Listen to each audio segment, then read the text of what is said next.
Mike went to Fort Benning, Georgia, and a couple other places, and in May of the next year, Mike was headed to Vietnam. So much for the ability to make good decisions. See, the truth is, we make the decision, we can't guarantee what the result's going to be. We just got to make the decision. I thought I had better odds. So I went to Vietnam. It's kind of interesting. I don't know how much time I have, but I'll use what I have. I spent 90 days in basic training.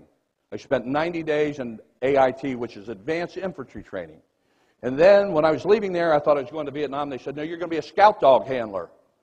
I thought, scout dog handler? Wow, that sounds pretty cool. I'll be inside a gate protecting. And they said, no. You'll be walking point on every patrol.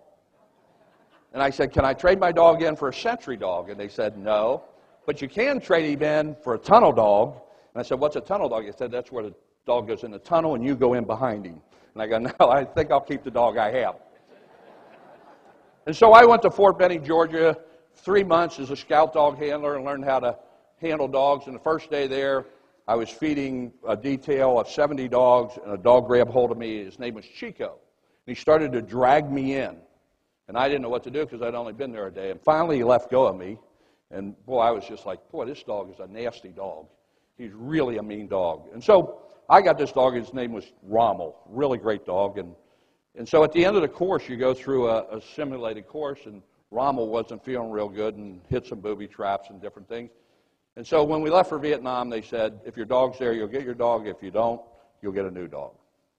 And so I left for Vietnam, and I landed in Vietnam May 15th, 1969. It's a day I'll never forget. I was on a commercial flight. I don't remember the flight at all. I just remember landing. And I remember walking off the plane. It was so hot I couldn't believe it. And walked down the steps onto a blacktop tarmac. And there were 200 guys clapping, cheering. And I thought, what's going on? And then it dawned on me. They were going to get our seats. They had made it a year. They were excited. They were going home. It was my first day in Vietnam. I was 20 years old. And you know, I spent the next 2 days in a little platoon where we were picking up our dogs. And every day, twice a day, the planes would take off. And I remember standing there thinking, I'm going to walk point for the next 365 days, and I'm never going home. There's no way I can make a year. And you know, I decided in that moment after 2 days, I got to change my attitude. I got to figure something out here, because if I believe this, I really am not going home. And so back at the dog kennel, I checked. They said, see if your dog's here. Well, my dog wasn't there. And they said, well, just come on back, and we're just going to tell you what dog you have. And so they called out names, and of course, Monahan and Chico came together. Like, you're kidding me. 40 dogs here. So they said, go in the kennel and pet them. So I thought, I don't want to go in. And so I went in, and Chico was really kind of glad to see me. He hadn't seen anybody in 30 days, you know. And I thought, well, maybe I've just made a harsh, you know, maybe it really isn't that bad. As I walked out, he bit me. Have you ever been in a business where you work with somebody and you got to work with them and you got to figure it out? But Chico and I had to figure it out. Some of you might not like this if you're into not being nice to animals, but one of the techniques they teach you is if your dog lunges at you, you take and grab the chain and you swing him around till he passes out, so he doesn't get a hold of you.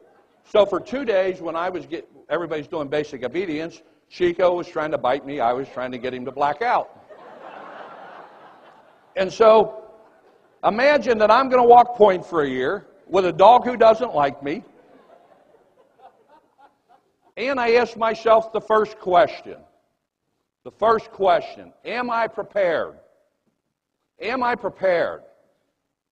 I have 90 days of basic training, 90 days of AIT, 90 days of scout dog. Am I prepared I might have to kill somebody? I don't think so.